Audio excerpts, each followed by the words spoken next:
Selamat datang di episode pertama Podcast GP.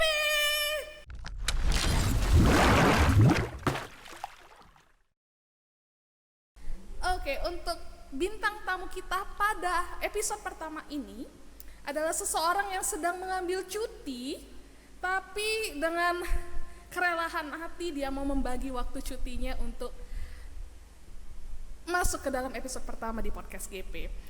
Saya perkenalkan, yang tak lain tak bukan, Ibu Pendeta Wita Paputungan Akihari. Annyeonghaseyo. Mohon maaf di saat cutinya kami ganggu. Tidak apa-apa. Enggak apa-apa ya. Kebetulan hanya di sini saja. Kebetulan di sini ya, kebetulan corona melanda dan tidak bisa kemana-mana. Betul. Oke. Nah, Bu, ini Iya. kita mau ngomong tentang pendeta nih. Oke. Apakah menjadi seorang pendeta itu merupakan cita-cita pertama Ibu? Menjadi seorang pendeta menjadi cita-cita saya, iya dong. Dari awal? Dari awal. Dari kecil sudah Dari menentukan? kecil. Jadi kalau dibilang dari kecil juga sebenarnya Claudia bahwa nanti sadarnya ketika cita-cita waktu awal-awal kan belum tentu saya mau jadi pendeta. Betul. Tetapi nanti setelah masuk ke SMP kelas 1 panggilan itu, jadi saya katakan mungkin panggilan dulu ya. Panggilan itu rasa ingin untuk melayani Tuhan itu kelas 1 SMP. Wow. Iya. I'm speechless. Kira-kira siapa sih sosok yang buat Ibu ini pengen jadi pendeta? Kalau sosok sebenarnya out the box, guru sekolah minggu. Guru sekolah minggu? Jadi memang benar yang gereja selalu buat, khususnya GPIB, bahwa pendidikan dari awal seorang anak itu sangat penting, dari PA, PT gitu kan. Tapi waktu itu saya mengikuti semuanya, melihat sosok kakak sekolah minggu saya, dulu belum IMPA, dulu masih sekolah minggu, kakak sekolah minggu saya. Lalu kemudian saya bilang saya mau jadi seperti dia. Awalnya juga saya tidak tahu bahwa itu akan jadi seorang pendeta, calon pendeta. Saya mau jadi guru sekolah minggu. Jadi dikabarkan kepada saya bahwa itu adalah mahasiswa teologi. Mahasiswa teologi itu apa? Itu adalah sekolah pendeta. Jadi karena itulah saya ngomong sama orang tua bahwa Pak, saya mau sekolah pendeta. Dipertegas dulu, sekolah pendeta atau mau jadi pendeta? Oke. Ditanya gitu Karena kan? beda ya? Beda. Oke. Gitu. Jadi saya katakan bahwa saya mau jadi seorang pendeta. Gitu. Jadi seorang pendeta dijelaskan waktu kelas 1 SMP. Jadi seorang pendeta itu di mimbar loh, di gereja. Gitu. Dan itu bukan sembarangan. Lalu saya katakan, mau. Saya mau. Ya namanya keinginan. Betul. Mungkin orang tua waktu itu berpikirnya nanti berubah juga dalam sepanjang, tapi kita doakan terus, puji Tuhan gitu kan. SMP tetap terus. Tapi gini Claudia, bahwa kalau kita punya cita-cita, harapan kita, saya harus tahu bahwa ketika saya mau mencapai itu, apa yang harus saya perkuat, yaitu nilai-nilai agama. Sesuai dengan goals. Iya. Oke. Jadi kalau orang mau belajar kedokteran, yang harus perkuat di IPA. Oke. Ya, jadi istilahnya setelah itu lulus SMA, mendaftar kuliah, ini tidak mendaftar dimanapun. Langsung teologi ya? Langsung teologi. Mau lulus tidak lulus, saya hanya mendaftar. Sama seperti orang mau masuk ke polisian, mau masuk ke kedokteran, hanya dia tawar di situ.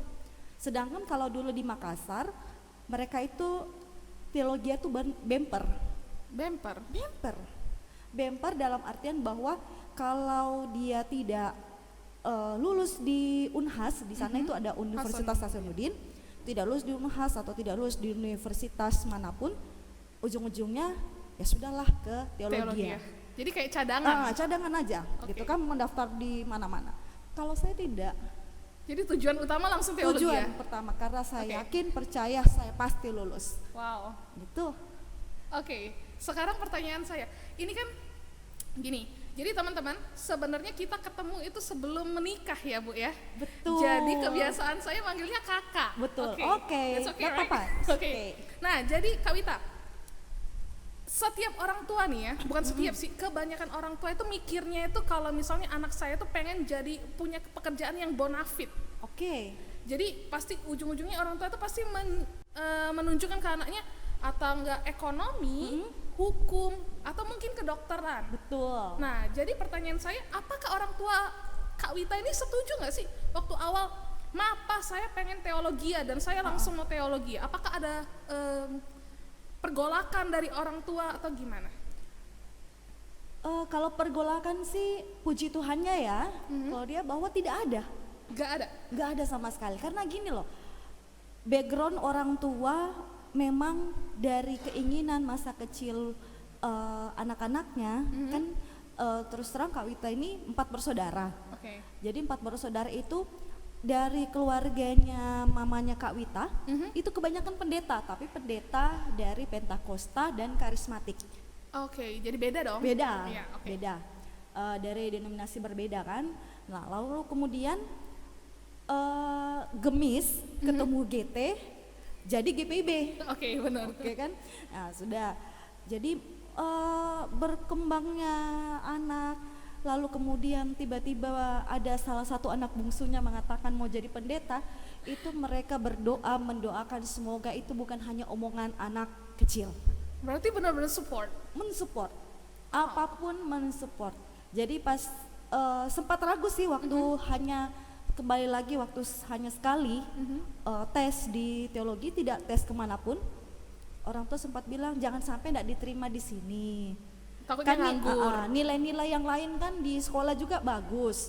Coba tes ke yang lain, ke kedokteran, hukum, semuanya. Tes saja semuanya. Nanti Tuhan yang pilih jalan. Oke. Yang mana? Yang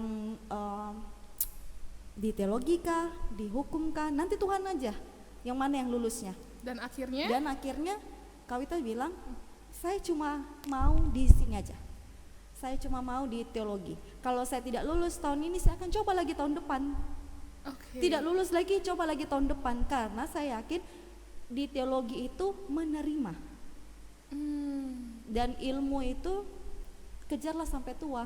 Jadi istilahnya tidak akan pernah bosan mendaftar, tidak akan pernah kecewa. Karena waktu ditanya pun di tes awal, siapa yang suruh kamu jadi pendeta?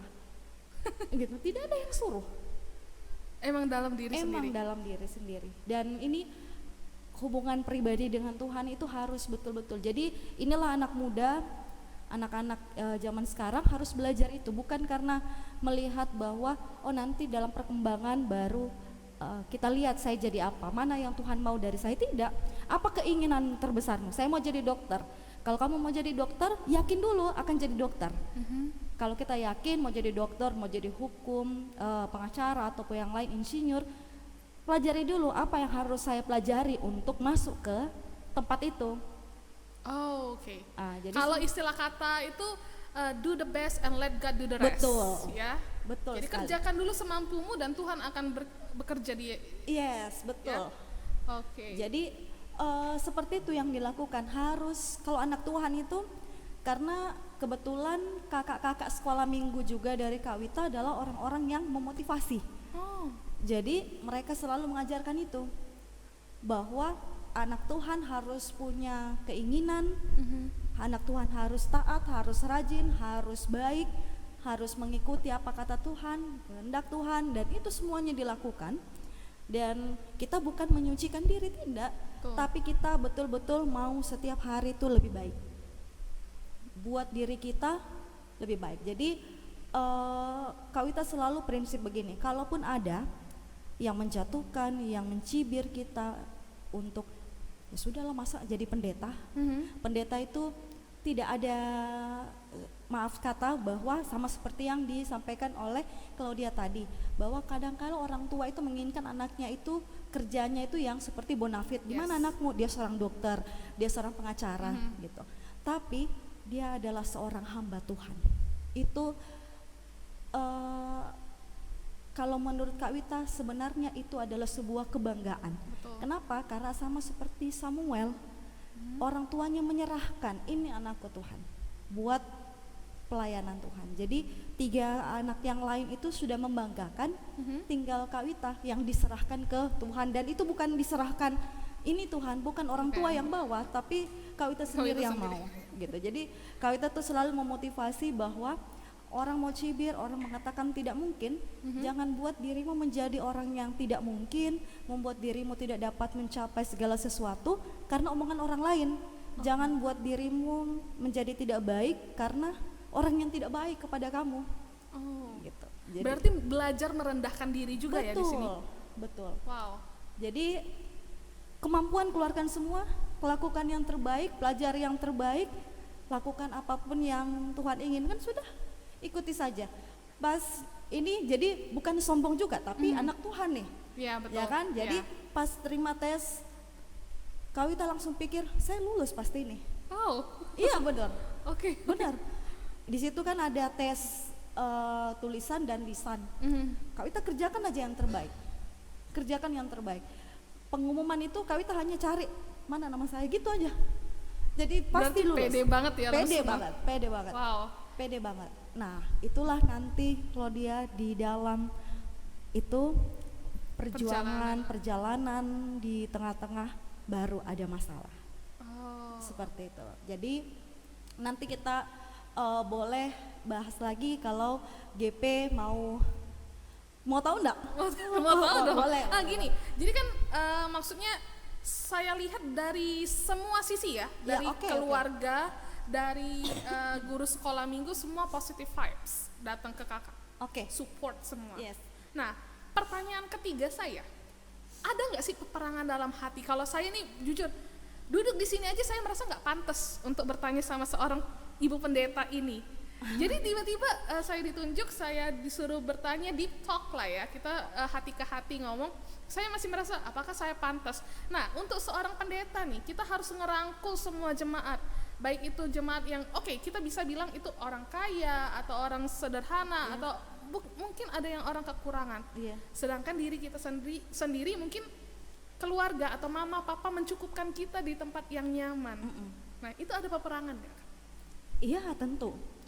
Karena sedikit cerita Claudia, bahwa perjuangan ketika mau jadi seorang pendeta itulah yang kemudian Tuhan mau katakan, dulu kau rendah hati, setelah kau diterima di sekolah teologi kau jadi sombong. Jadi sombong artinya seperti tadi, saya pasti lulus. Benar lulus, tapi menggampangkan kuliah. Menggampangkan kuliah. Contohnya gimana nih? Jadi dalam kuliah itu, saya tahu ini, saya tahu ini, saya tahu ini. Lulus.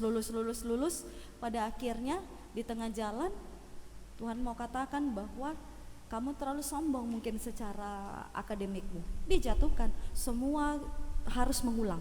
Ada satu momen yang harus mengulang, ada yang C, ada yang E. Dan ketika dilihatkan ke orang tua mengatakan ulang semuanya. Wow. Ulang semuanya. Itu down banget. Down. Kenapa? Padahal sudah belajar, sudah itu dinyatakan bahwa ada jawabannya dari teman yang sama.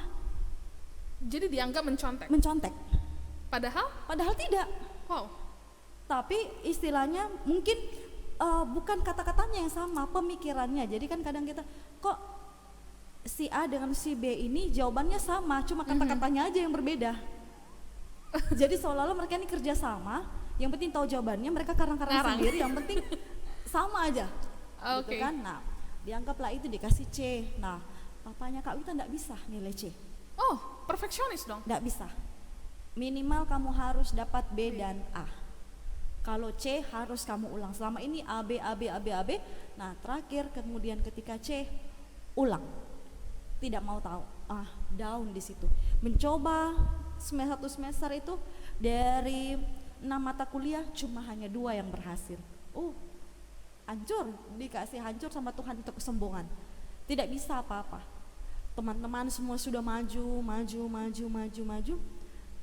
Akhirnya kita merasa diri kita down. Ketinggalan 1 semester.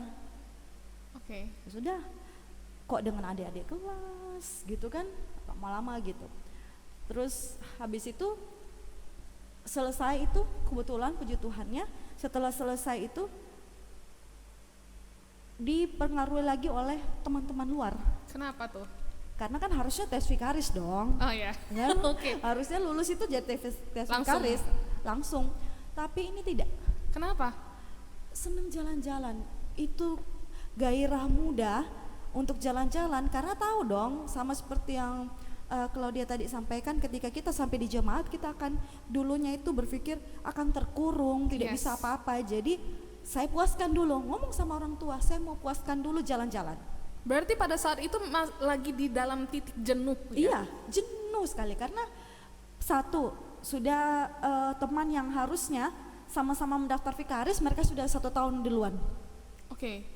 Jadi Gitu. 1 tahun ini yang Iya, stop. karena kan namanya 1 tahun 1 semester ketinggalan itu 6 bulan, lalu kemudian down 1 tahun ketinggalan. Kalaupun dia wisuda, anggaplah tahun ini, tahun depan baru kita wisuda. Nah tahun depan itu sudah 1 tahun ketinggalannya hitungannya. Jadi sudahlah, tidak usah.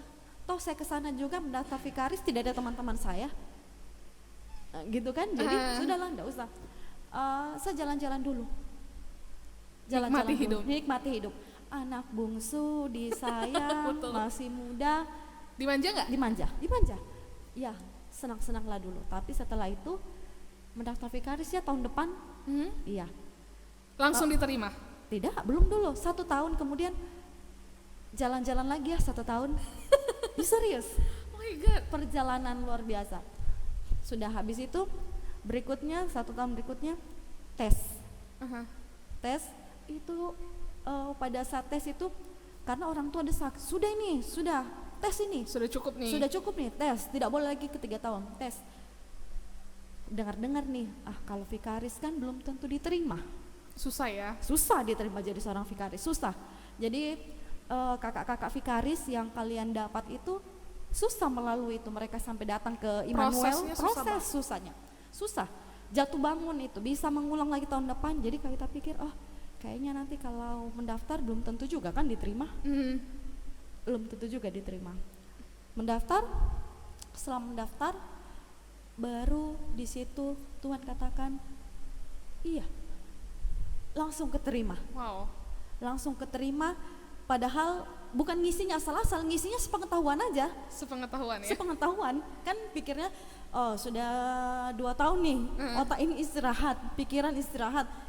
Mungkin ini, seingat saya ini, gitu kan? Jadi itu isi tes wawancara, ya ditanya di sinode, siapa yang suruh kamu jadi pendeta? Saya sendiri, karena memang awalnya gitu kan. Emang niatnya gitu. Siapa yang suruh jadi pendeta? Terus siapa yang suruh mendaftar? Orang tua. Setelah itu baru bilang orang tua, tapi siapa yang mau jadi suruh pendeta? Saya sendiri mau jadi pendeta. Siapa yang suruh mendaftar vikaris ini? Bingung kan mereka? Bingung, tapi lama-lama dijelaskan, mereka akhirnya lulus. Wow. Lalu ditempatkan vikaris tahun pertama di Bogor, tahun kedua di Tarakan, tahun ketiga menjadi seorang pendeta di Immanuel Palembang. Nah, apa yang disampaikan Kolo bahwa susah enggak sih dengan jemaat itu? Jelas waktu awal-awalnya susah. Susah. Karena kita yang selama ini egonya kita harus dituruti, lalu kemudian harus menurunkan ego kita untuk mendengarkan orang lain, mengerti orang lain, harus juga mau terjun merendahkan diri kepada orang lain gitu, meluruskan hal yang benar di tengah-tengah orang-orang yang punya kekuasaan. Berarti harus ada hikmat. Iya, betul. Jadi apa yang perlu digunakan adalah hikmat Tuhan. Hikmat Tuhanlah yang kemudian kita minta. Tuhan, saya tidak sanggup, bagaimana caranya ini Tuhan? Tuhan katakan nanti dengan ketika baca Alkitab ada saja yang kita dapat dari jawaban itu. Seperti ditunjuk Tuhan. Tunjuk Tuhan. Jadi itu yang harus ditanamkan dalam kehidupan kita. Kalau punya keyakinan mau mencari jawaban, jangan cari jawaban di luar. Jawaban di luar mungkin saja orang itu hanya berpendapat pribadi, tapi kalau Tuhan yang sudah kasih tunjuk jalan, siapapun tidak akan bisa menghambat gitu. Itu lalu kemudian berikutnya dibentuklah jadi orang satu aja.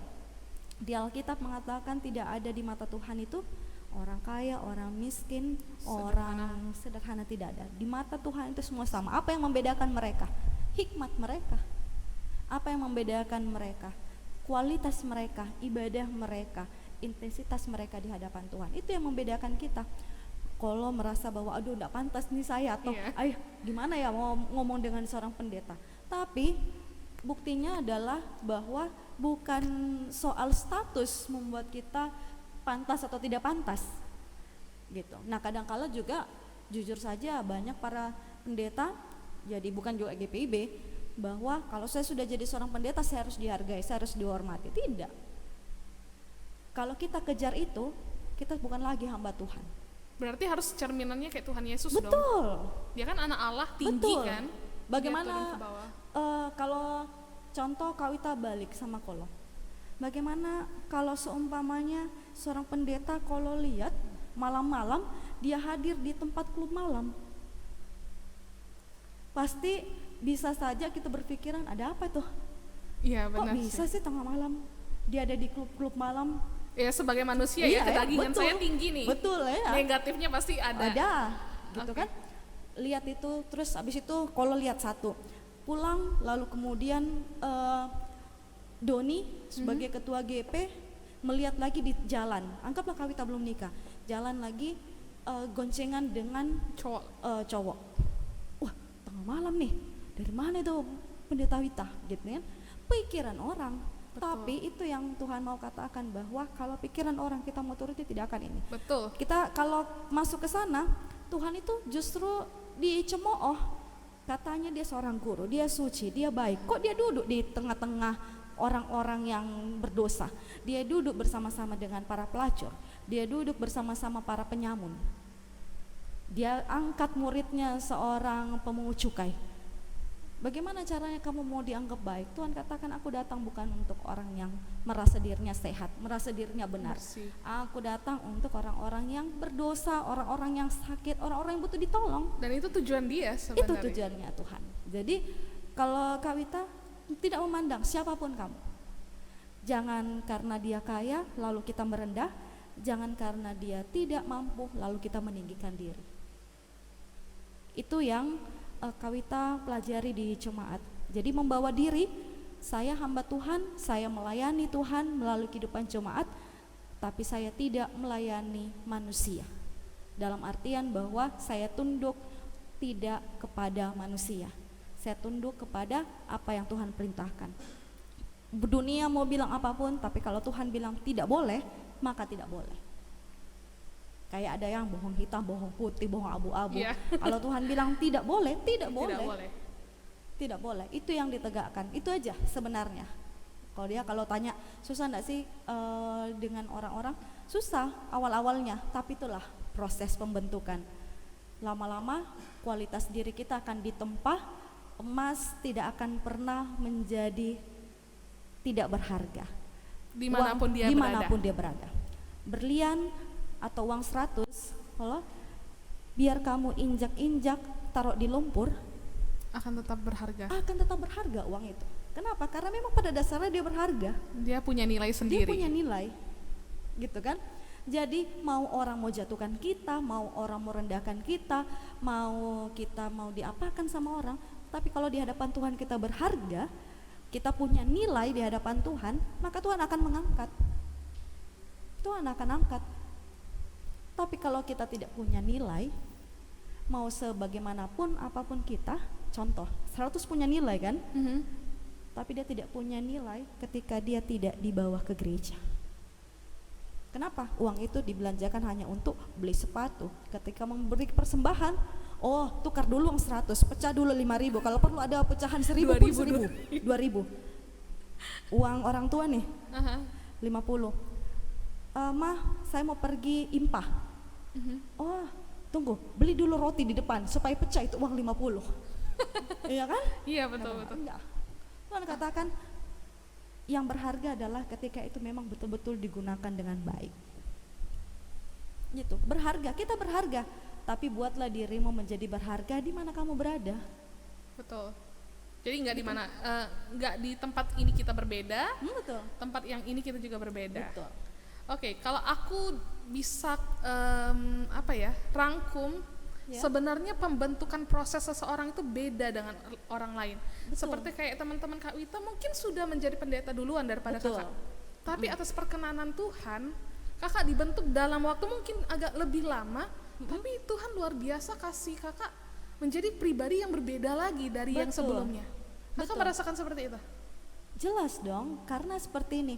Pada akhirnya pendeta yang 1 tahun, pendeta yang 10 tahun itu tidak akan ada bedanya. Kamu mau jadi pendeta 50 tahun, ketika bertemu dengan pendeta 1 tahun, tidak ada junior, tidak ada senior dalam kependetaan. Ketemu, kita adalah sebagai kolega, itu pendeta. Sama seperti di 6 jemaat di Palembang ini, semua pendeta itu kita dalam kesatuan yang sama, sebagai hamba Tuhan yang sama. Tidak ada yang senior seperti Ibu Pendeta Agustina Lahebah. Oke. Beliau senior dalam pengalaman. Intelektualnya jangan ditanya lagi kepintarannya. Gitu. Tapi ketika beliau bertemu dengan Kak Wita, beliau sama sekali tidak menganggap bahwa Kak Wita ini juniornya, Kak Wita ini di bawahnya dia, tapi dia menganggap sebagai kolega. Dan itu modal ya? Modal. Kita sama-sama, dan itu nanti akan membentuk seperti Kak Wita kepada Junior. junior dalam arti adik. Suatu saat ya, kalau Tuhan menghendaki kalau dia jadi pendeta, contoh kan, amin, kan? Lalu kemudian ketemu dengan Kak Wita tidak katakan bahwa kamu junior kalau kamu harus dengar-dengaran, tidak. Tapi saya akan sharing, Kak Wita akan sharing pengalaman, dan itu yang dilakukan KMJ dan PJ. Sharing pengalaman, sharing bagaimana memecahkan masalah sama-sama, bagaimana caranya. Nah, itulah gunanya kolega. Gitu. Jadi kita dibentuk berbeda-beda. Mau jadi pendeta, mau jadi guru, mau jadi apapun yang Tuhan tempatkan kita sekarang ini. Jadi PNS, gitu kan? Semuanya. Kalau Tuhan mau, Tuhan bisa tempatkan kita di mana saja karena Dia mau kita memuliakan Dia. Itu saja tujuan kehidupan kita. Kalau intinya muliakan Tuhan. Jangan muliakan dirimu. Kalau kamu cari kemuliaan Untuk diri diri sendiri, tidak akan bakalan dapat. Karena kehidupan itu fana. Tidak bakalan puas. Kenapa? Beli motor itu kan ada ilustrasi banyak. Mau beli motor, sudah dapat motor, mau beli mobil. Gak Gitu. bakal Nggak puas. bakalan puas.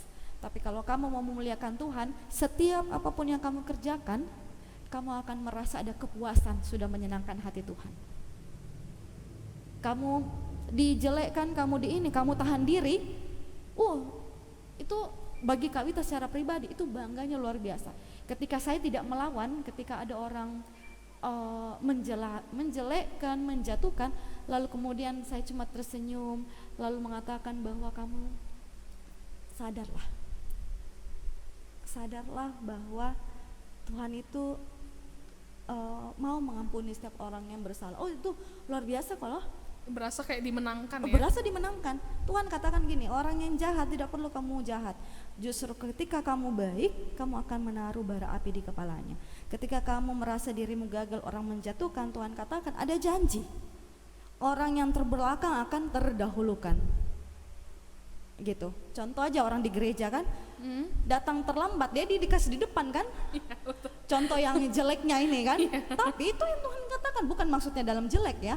Tapi orang yang dianggap tidak baik, orang yang dianggap tidak mampu, kalian gerakan pemuda nanti ini sebagai proses pembelajaran kalian dianggap bahwa masih muda, tidak mampu, tidak ini. Suatu saat kalian akan berdiri dengan kedua kaki kalian mengatakan, dulu saya dikasih gini, sekarang saya bisa berdiri dengan 2 kaki. Wow. Dan itu kebanggaan luar biasa. Nah, sekarang kebanggaan itu buat siapa? Kemuliaan lagi buat Tuhan. Saya bisa berdiri saat ini bukan karena saya, bukan hebatnya saya, tapi karena Tuhan. Kak Wita jadi seorang pendeta bukan karena sogok, bukan karena kekuatan materi orang tua. Kak Wita masuk dimanapun itu bukan karena ini. Kak Wita hidup sampai sekarang juga bukan karena sejak jadi pendeta ya, bukan karena masih minta-minta dengan orang tua, tidak. Tapi karena perkenanan Tuhan.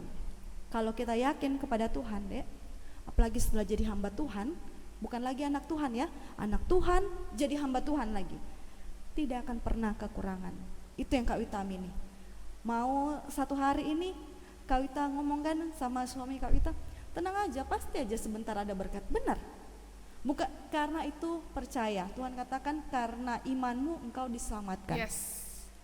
Karena kamu punya percaya kepadaku, apapun ini. Kalau kamu percaya, kalau kamu mau keinginanmu sesuatu ini, anak-anak GP mau, percaya dulu, lakukan yang terbaik dulu. Pasti deh, pasti kok. Tuhan, saya mau punya calon suami seperti ini. Contoh ya, contoh. Ini yang untuk kehidupan ini. Tuhan, saya mau punya calon suami yang kekar, yang ganteng, yang putih, gitu kan?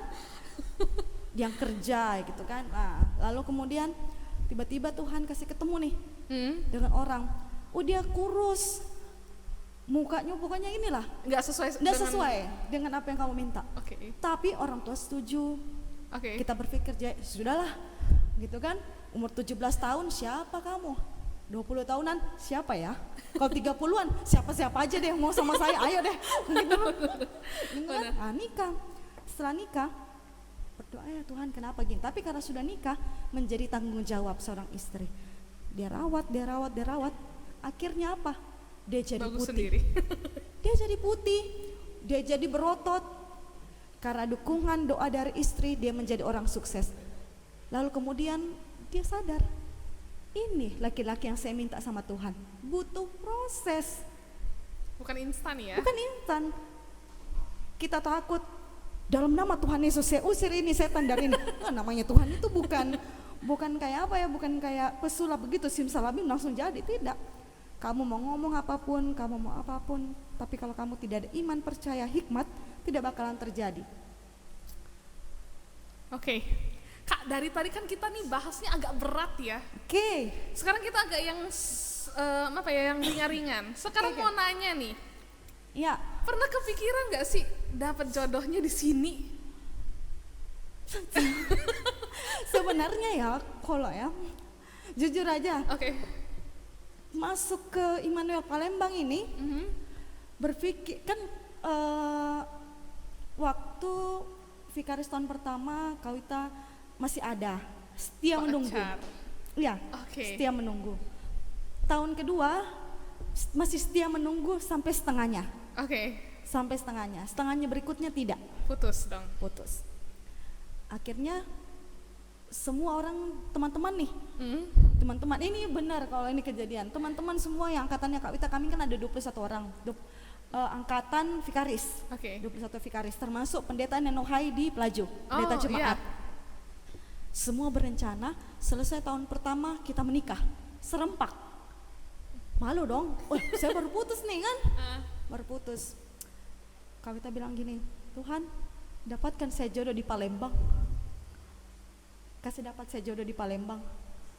Dan ternyata dapat. Jadi bukan sembarangan aja, tidak, dapat. Tunjukkan hikmat-Mu Tuhan. Gitu, orang yang mana? Karena satu kali memilih ini seumur hidup nih. Seumur hidup, tidak bakalan lagi boleh bercerai. Bukan seorang pendeta yang tidak boleh bercerai, semua anak Tuhan tidak boleh namanya perkawinan tidak boleh bercerai. Jadi satu kali seumur hidup. Jadi kalau saya pilih orang ini, saya yakin percaya bahwa Tuhan juga yang memilihkan ini. Sudah, itu saja. Jadi pas sampai di sini ya sudahlah. Ini kesannya pasrah ya? Pasrah dengan pilihan Tuhan. Pasrah. Baiklah. Kak, karena kita nih saya merasa terberkati. Dari podcast hari ini, ada nggak sih pesan dan kesan kakak untuk GP? Pesan untuk GP, kesan dulu ya. Kesan buat GP, awal pertama kali kenal GP itu sudah sangat luar biasa. Terus terang, dalam Kawita itu dapat kalian dalam ketiga kali kepengurusan pergantian ketua GP. Betul. Gitu kan, ada 3 kali pergantian. Nah, semua itu kesannya itu aktif, kalian juga inovatif, kalian juga kreatif, semuanya. Ya kan, kesan itu yang ada. Yang kakak dapat ya? Yang dapat.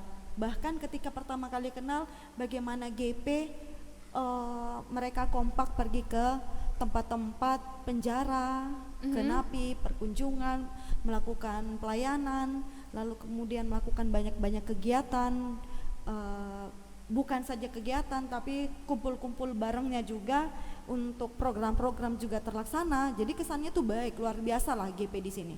Nah, pesannya cuma satu. Yang saya lihat sebagai seorang pendeta jemaat adalah bahwa GP ini setiap ada CD baru, banyak yang lepas. Banyak domba-domba yang hilang. Jadi domba-domba yang hilang itu bukan kalian-kalian ini. Kalau kalian yang sejak pertama 3 kali kepengurusan itu aja yang Kawita lihat aktif, itu aja. Kalaupun ada pergantian pertambahan, ya para adiknya ya. Ada, tapi tidak ada wajah baru. Tidak ada wajah baru. Ya dari sejak itulah yang aktif. Tapi karena kalian masih muda, jadi tidak terlalu kelihatan gimana-gimana. Tapi yang 3 tahun ini kan sudah 3 kali, berapa kali ini CD, iya betul. Hilang semua. Tidak semua sih, cuma 1-2 orang. Tapi kan dari 1 orang dibandingkan sudah lebih dari 20. Hilang, banyak yang hilang.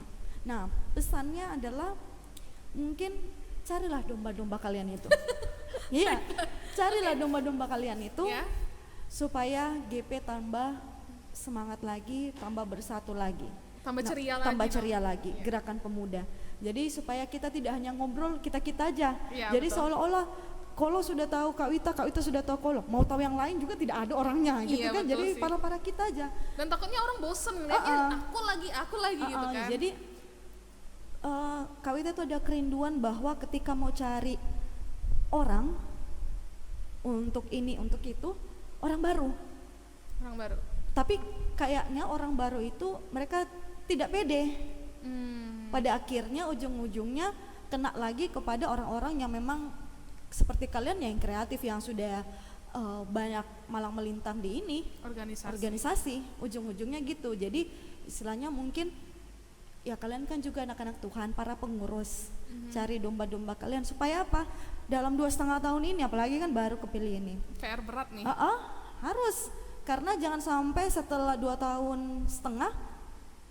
itu aja. Jadi program jalan tapi banyak domba yang hilang. Sama kayak kita gereja. Yang penting gereja pemasukan banyak, yang penting persembahan banyak, tapi banyak domba yang hilang, percuma kalau. Percuma, Tuhan tidak inginkan itu. Tuhan katakan bahwa justru semakin banyak anak-anak yang datang, semakin menyenangkan hatinya. Kayak orang tua lah. Anak-anak hanya kirimkan ini sepatu, ini tas, ini menyenangkan hati orang tuanya. Tapi orang tua tidak butuh itu. Orang tua mau anak-anaknya kumpul semuanya. Benar. Itu sebenarnya pesannya saja. Kalian para pengurus, carilah domba-dombamu yang hilang dan tetaplah setia. Kak Wita senang sekali boleh diundang oleh GP dalam podcast pertama gitu. Jadi ya inilah wujud kasih sayang Kak Wita kepada kalian semua. Walaupun cuti ya masih mohon maaf nih sebelumnya ya. Jadi masih tetap. Jadi makasih banyak Kak atas waktunya. Terima kasih. Sebenarnya masih banyak yang mau kita bicarain ya. Betul. Tapi ya udahlah, karena nanti takutnya orang bosen. Iya, kita berdua aja kan. Kita nanti berdua aja di belakangnya Kak ya. Oke, so this is the end of our first episode. Terima kasih buat teman-teman yang udah nonton. Makasih juga buat Kak Wita untuk waktunya. Terima kasih. Mohon maaf untuk ganggu cutinya. Dan kita akan lanjut kembali ke episode selanjutnya. Bye.